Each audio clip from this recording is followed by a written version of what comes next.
मशीनें क्यों खरीद रहे हो भाई? वीवीपैट, इसके मेंटेनेंस में भी खर्चे लगते हैं, खरीदने में भी लगते हैं, इंजीनियर बुलाने पड़ते हैं। बैलेट पेपर से कर लो ना, एक डब्बा ही तो है बैलेट पेपर। दिक्कत क्या है? आपका अकाउंट हैक हो सकता है, ईमेल आईडी हैक हो सकती है, आपका फोन हैक हो सकता है। तो ईवीएम क्या है? क्या है ईवीएम जो हैक नहीं हो सकता? नील की खेती में हमने अंग्रेजों के छक्के छुड़ा दिए, तो ये तो 2-4 गोर काले अंग्रेज, इनको तो छुटा ही देंगे। चिंता, बीजेपी को ना मानने वाले हिंदू नहीं है। जब हिंदुत्व था तब बीजेपी थी, बीजेपी के पैदा होने के बाद हिंदुत्व पैदा हुई है। जब भगवान श्री राम थे तब बीजेपी थी। क्या तुमने इसे क्यों नहीं सुधारा? हमने तुम्हें वोट दिया था, सुधारते। इस बात के ऊपर बहस होनी चाहिए। स्कूलों में क्यों बिकता है? किताबें, कॉपी, पेंसिल, जूते। विद्यालय में ये चीजें होनी चाहिए। ईवीएम के लिए भी आंदोलन करेंगे। एक बात आपको बोलूंगा, है हिम्मत, चौड़े में आइए, एक एक घर का सर्वे करते हैं ओपनली, एक इलेक्शन करा लीजिए बगैर ईवीएम।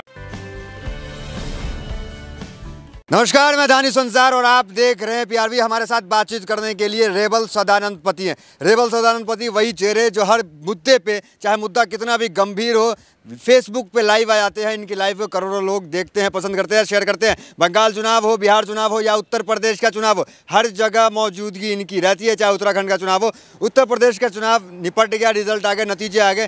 पहले क्या कुछ कहेंगे रिजल्ट देख के? क्या रहा, उम्मीद से परे रहा, क्या रहा मामला? जय हिंद, जय भारत। मैं रेबल सदानंद पति। उम्मीद रखना हमारा कर्तव्य, हमारा धर्म भी है। आशा है तो सब कुछ होगा। और रही बात है रिजल्ट का, तो जब सरकारी मशीनरी ही विरुद्ध आ जाए तो आप समझ सकते हैं टक्कर कितनी ज़ोरदार होगी। बराबर, अभी चुनाव के जो रिजल्ट्स हैं ये अनुमानित भी नहीं और सच्चाई भी नहीं है, लेकिन स्वीकार तो करना पड़ेगा, क्योंकि सरकार किसकी है। कहाँ चूक रह गई विपक्ष में? आप तो बड़ी गंभीरता से देख रहे थे चीज़ों को। देखिए, मैं एक बात बोलूँगा, केवल विपक्ष की बात नहीं, इंडिविजुअली एक एक पार्टीज़ की बात करेंगे। अगर आपको ये चूक लगता है तो पंजाब में किसकी चूक रह गई? 4 राज्यों में इन्होंने अपना परचम और पंजाब में एक सीट नहीं ला पाए। समझिएगा, थोड़ा बहुत बड़ा क्रोनोलॉजी है इसके ऊपर, राइट। आकलन वहाँ भी करना होगा। लेकिन हाँ, अगर आप टारगेट करके किसी एक के ऊपर कुछ लक्ष्य कर रहे हैं और मशीनरी आपके आज income tax, ED, crime branch, क्या नहीं है आपके पास? तमाम मशीनरी आपके पास है, कुछ भी कर सकते हैं आप। विपक्ष जिस तरीके से कह रहा, लोकतंत्र का आखिरी चुनाव है, ईवीएम पे कई सवाल उठ रहे हैं कि भाई यहाँ देखेंगे वहाँ देखें, इस पे आपकी क्या प्रतिक्रिया? देखिए, एक सीधी सीधी बात बोलूँगा मैं आपको। ईवीएम वीवीपैट को बनाने वाली जापानीज गवर्नमेंट, जापान, लेकिन वो अपना इलेक्शन बैलेट पेपर से करती है। तो ये सवाल तो उनसे पूछना चाहिए ना, आप खरीदी क्यों रहे हो, इतने पैसे क्यों खर्च कर रहे हो? देश का पैसा फ्री का है क्या? जब तुम अच्छा काम कर रहे हो, मशीनें क्यों खरीद रहे हो भाई? वीवीपैट, इसके मेंटेनेंस में भी खर्चे लगते हैं, खरीदने में भी लगते हैं, इंजीनियर बुलाने पड़ते हैं। बैलेट पेपर से कर लो ना, एक डब्बा ही तो है बैलेट पेपर। दिक्कत क्या है? बैलेट पेपर में लूटपाट होती थी, पहले लूट लिए जाते थे बक्से, उसको आसान, इलेक्शन को आसान करने के लिए नहीं ईवीएम। ये सही बोला आपने कि बैलेट पेपर लूटे जा सकते थे, लूट जाते थे, बराबर। ईवीएम भी लूटे जा सकते हैं। एक सॉफ्टवेयर ही तो है, एक हार्डवेयर ही तो है, मानव निर्मित ही तो है, ऊपर से तो आया नहीं, इंसान नहीं बनाया। आपका अकाउंट हैक हो सकता है, ईमेल आईडी हैक हो सकती है, आपका फोन हैक हो सकता है। तो ईवीएम क्या है? क्या है ईवीएम जो हैक नहीं हो सकता? बीजेपी कह रही है विपक्ष मुद्दा विहीन था, मुद्दा नहीं था उनके पास। देखा, हम तो एक बात बोलते हैं, मैं एक छोटी सी बात बोलूंगा, जो मुद्दा विहीन बात करते हैं, इलेक्शन जीतने के बाद माननीय प्रधानमंत्री 11 तारीख को अहमदाबाद चले जाते हैं और करोड़ों रुपए तस्वीरों में, फूलों में, सड़कों में खर्च कर देते हैं। ये मुद्दा था क्या? इस मुद्दे के लिए हम लोग प्रधानमंत्री बना के लाए थे। अरे गरीबी हटाओ। चुनाव प्रचार के लिए जाएंगे तो इसमें आपको कहाँ आपत्ति आ जाती है? हमें कहाँ आपत्ति है? जितने भी बोर्ड आप कहीं भी देखेंगे ना, पिछले 1 साल से केवल एक ही पॉलिटिकल पार्टी की बोर्ड लगती है। और तो और स्कूल और कॉलेज और अस्पताल को भी बोर्ड नहीं मिलते कि मैं लगाऊं कहाँ? 5 साल के लिए तो ये रिजर्व्ड है।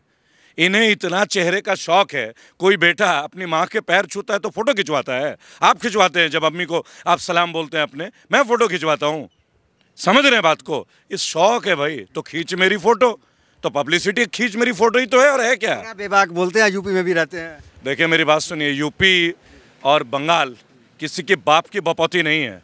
ये देश मेरा है और आपका और सबका है। जहाँ रहूँगा स्वतंत्र हूँ। ये बुलडोजर की चर्चा अक्सर होती है, जो लोग जो हैं वो बाहुबली टाइप के हैं, उनका बुलडोजर। देखिए, जो बाहुबली हैं वो बुलडोजर रखते होंगे, है ना? योगी जी रखते। मैं क्या बोलता हूँ, जो बाहुबली हैं वो रखते होंगे बुलडोजर। भाई, हम शिक्षित लोग हैं, है ना? हम वाणी और कलम रखते हैं, हम ज्ञान रखते हैं, क्या दिक्कत है? हम शिक्षा को अपना आधार बनाते हैं। हम ये लड़ाई शिक्षा के साथ कर रहे हैं, हम अशिक्षित लोगों को शिक्षित कर रहे हैं, उन लोगों को वो इन्फॉर्मेशन दे रहे हैं आरटीआई के थ्रू से, मोटिवेशन के थ्रू से। हमारा हथियार शिक्षा हमें अस्त्र शस्त्र की जरूरत नहीं। क्या शिक्षा से बड़ा भी कुछ हो सकता है? अच्छा, बीजेपी का कौन सा मॉडल लग रहा है चल गया, हिंदुत्व मॉडल चल गया क्या देखिए, मैं एक बात बोलूंगा, यूपी की चर्चा मैं एक बात आपको बोलूंगा। मॉडल की बात करते हैं, पहले तो गुजरात मॉडल की बात कर लीजिए साहब। 6 करोड़ की जनसंख्या में कितने लोग इंडियन आर्मी को ज्वाइन करते हैं, और आप बात करते हैं कि मॉडल को आप जमा देंगे पूरे भारत में। मेरी बात सुनिए, जो लोग बंगाल में जाके जय श्री राम बुलवाते हैं, अरे श्री राम तो जय श्री राम तो हम बोलेंगे ही, प्रभु श्री राम तो हमारे आराध्य देव हैं ही, लेकिन बंगाल में माँ दुर्गा का ना धरती है जी, माँ काली है ना। मेरी जो मीन्स कुलदेवी है वो माँ काली है, बराबर। आप वृंदावन में जाकर राधे राधे करोगे या कुछ और करोगे, मैं बोलूँगा दुर्गा माँ की जय बोलो वृंदावन में। समझने का विषय है दोस्तों। 80-20 तो चल गया ना यूपी में। कहाँ गया वो तमाम जो विपक्ष मुद्दे कह रहे थे, चाहे शिक्षा रोजगार, तमाम मुद्दे आप भी आवाज उठा रहे थे, सब तो धरे के धरे रह गए हैं। देखिए, मैं एक बात बोलूँगा आपको, जब भाजपा बंगाल इलेक्शन हार के आई थी तो उन्होंने क्या बोला, हम चुनाव हारे पर हमारी पार्टी तो बड़ी है, हमारी सीटें तो बड़ी है, बराबर। लेकिन जब यूपी में अगर आज अखिलेश यादव हारे हैं तो 40 से 125 गए हैं ना, तो क्या ये ग्रोथ नहीं है? क्या ये पंजाब से खत्म हुए? क्या ये विषय नहीं है? आम आदमी पार्टी इतनी सीट लेके आ गई, पूर्ण पूर्ण पूर्ण संपूर्ण बहुमत, हल्की बात नहीं है, पूर्ण पूर्ण पूर्ण संपूर्ण बहुमत। आकलन तो वहां भी होना चाहिए, या केवल कांग्रेस को इशारा किया जा रहा है? सवाल तो ये है। क्या लग रहा है 24 में भी चुनाव होगा, प्रचार प्रसार भी अब शुरू हो रहा है गुजरात से, आप भी शायद गुजरात भी जाने वाले हैं, तो क्या लग रहा है इस बार विपक्ष जो है कहा जा रहा अब तो खत्म हो गया, कांग्रेस कहीं है नहीं, तो मुद्दा तो विहीन बताया जा रहा था, लेकिन विपक्ष बचा भी नहीं है कह रहे। तो बीच में आपको रोक के एक बात बोलूंगा, क्या विपक्ष का मतलब केवल कांग्रेस है क्या? विपक्ष मतलब विपक्ष समस्त राजनीतिक पार्टियां, बराबर। विपक्ष एकजुट भी तो नहीं है। देखिए, मैं मानता हूं बीजेपी से लड़ना, आप लोग कहते हैं कि बीजेपी का मुद्दा ये गलत है, ये गलत है, तो उस लड़ना आसान है। मेरी बात सुनिए, आप कहते हैं कि विपक्ष एक भी तो नहीं है। क्या परिवार में सब सदस्य एक हैं? क्या आपके पिताजी, चाचा जी और उनके और जो लोग हैं वो एक हैं? सब बंटवारा क्यों हो जाता है आपके घर में? मेरे घर में क्यों बंटवारा, आपके घर में क्यों बंटवारा है? एक होना जरूरी नहीं है, देश के लिए सही विचार का एक होना जरूरी है। पहली बात, किसी पार्टी के साथ एक होना जरूरी नहीं है। जो पार्टी देश के हित में काम करेगी हम उसके लिए काम करेंगे, क्या दिक्कत है? गुजरात जाएंगे आप? अरे गुजरात का 23-24 मरतबा जा चुका हूँ, अभी भी तो आया हूँ 6 दिन पहले, अब जा रहा हूँ 3 तारीख को अहमदाबाद। हार तो नहीं मान गए? अरे भाई साहब, आपको मेरे चेहरा देख के आपको क्या लगता है? हम निराशावादी नहीं है, बंगाली हैं। आपको एक बात बता दें, आप भी मोदी जी की तरह जहाँ जाते हैं काम वही के हैं, बंगाली भी बताते हैं, बिहारी बताते हैं, क्या करने? देखिए, हमारे साथ एक चीज़ है, मोदी जी ने तो राजा बाबू वाला कैरेक्टर ले लिया। एक छोटी सी बात है, आपने देखा होगा ना, राजा बाबू कभी पायलट, कभी वो बोलते मैं एनसीसी में होता, कभी वो ट्राइबल कैप पहन लेते। मैं आपको एक अपने बारे में बात बता दूं, मेरा जन्म जमशेदपुर टाटानगर में हुआ, तब बिहार था, अब झारखंड है, तो कोई झूठ तो नहीं, लेकिन मेरा पैतृक गांव बंगाल में है। बताइए क्या दिक्कत है? बांकुड़ा मेरा गांव, जमशेदपुर में मैं पैदा हुआ, इतना ही तो है। अब मैं खुद को मद्रासी तो नहीं बता दूंगा ना। अब रही बात बंगाली की, तो बंगाली हूँ, गर्वित बंगाली हूँ, हार मानना सीखा नहीं हूँ, बिहार में जन्मा हूँ। आप देख लीजिए, सम्राट अशोक महान, चंद्रगुप्त मौर्य, महात्मा बुद्ध, वर्धमान महावीर, बिहार का इतिहास बताता है। नील की खेती में हमने अंग्रेजों के छक्के छुड़ा दिए, तो ये तो 2-4 गोर काले अंग्रेज, इनको तो छुटा ही देंगे, चिंता मत कीजिए। तो आगे लड़ाई जारी रहेगी, आवाज़ उठाते हैं, क्या उठाते रहेंगे, या फिर अब जो परिणाम आ गए उससे कुछ हौसले में कमी आई या कुछ डर? देखिए, मैं एक बात बोलूँगा, बहुत मुकदमे झेल चुके हैं, आप लोग देखते हैं, आए दिन मुकदमे लिखते हैं, इनको यही तो आता है। हमने तो अपनी भाषा कभी गलत नहीं की, हमने तो किसी का अपमान नहीं किया, हमने तो सम्मान में कमी नहीं की। हम आपके फैक्ट्स के साथ दुनिया में डिबेट करना चाहते हैं। जगह तय कर लीजिए दानिश जी, आपके चैनल के माध्यम से बोलूंगा, इनके 10 प्रवक्ता बुला लीजिए, अकेला में आधा घंटा इनका, आधा घंटा हमारा। यूथ के ऊपर बात करेंगे, एम्प्लॉयमेंट के ऊपर बात करेंगे, मेडिकल के ऊपर बात करेंगे। अरे छोड़िए साहब इन बातों को। जब आप वैक्सीन फ्री में देते हैं तो कोविड में 12-12 लाख का बिल कहाँ से बन गया? जिस चीज़ का वैक्सीन फ्री है उसका इलाज 12 लाख का। इसके ऊपर सोचिए ना, सोचिए इन चीज़ों के बारे में। हम किन विषयों के बारे में बात करते हैं? यूथ के बारे में, जॉब्स के बारे में, है ना, असमानता के बारे में, बराबर, निजीकरण के बारे में। क्या ये मुद्दे हम छोड़ दें? ये देश हमारा नहीं है। और ये देश को एक बात और, हिंदुत्व के ऊपर आ जाते हैं। बीजेपी को ना मानने वाले हिंदू नहीं है। जब हिंदुत्व था तब बीजेपी थी, बीजेपी के पैदा होने के बाद हिंदुत्व पैदा हुई है। आप ये कहना चाह रहे हैं? कमाल हो गया। जब भगवान श्री राम थे तब बीजेपी थी क्या? तो उसी के हिंदुत्व पे भरोसा करती है ना कि योगी जी हैं तो हिंदुत्व का बोलबाला रहेगा, चले जाएंगे। देखिए, मैं एक बात मानता हूँ, विचारधारा होती है अपनी अपनी, हर लोग किसी न किसी को पसंद करते हैं, इसमें कोई गलत नहीं है।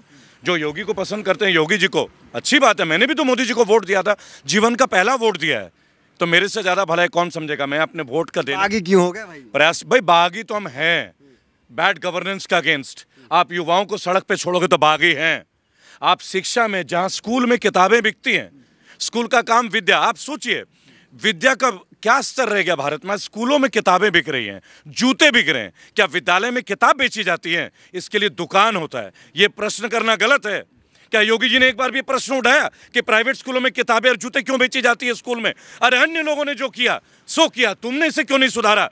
हमने तुम्हें वोट दिया था, सुधारते। इस बात के ऊपर बहस होनी चाहिए। स्कूलों में क्यों बिकता है किताबें, कॉपी, पेंसिल, जूते? विद्यालय में ये चीजें होनी चाहिए।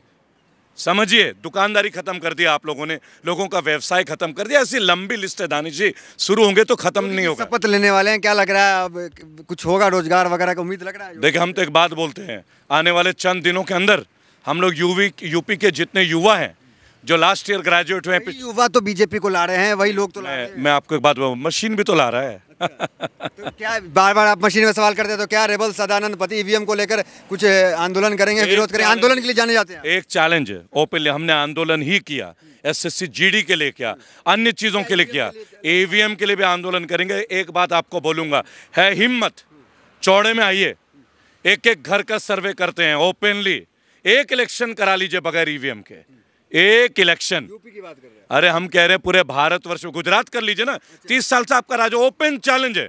देखिए, हमें डर नहीं लगता, 22 से इस बार जा चुका हूं, अभी भी जा रहा हूं 3 तारीख को, 3 अप्रैल को मैं गुजरात जा रहा हूं। मैं इलेक्शन के लिए 8 महीना वहीं रहूंगा, अपनी जान लगा दूंगा। हार जीत कौन सोचता है? अपना काम है अच्छे से मेहनत करना, सच्चाई को लोगों तक लाना। ये महादेव की कृपा होगी तो जीतेंगे। ईवीएम को हटा के चुनाव किया जाए?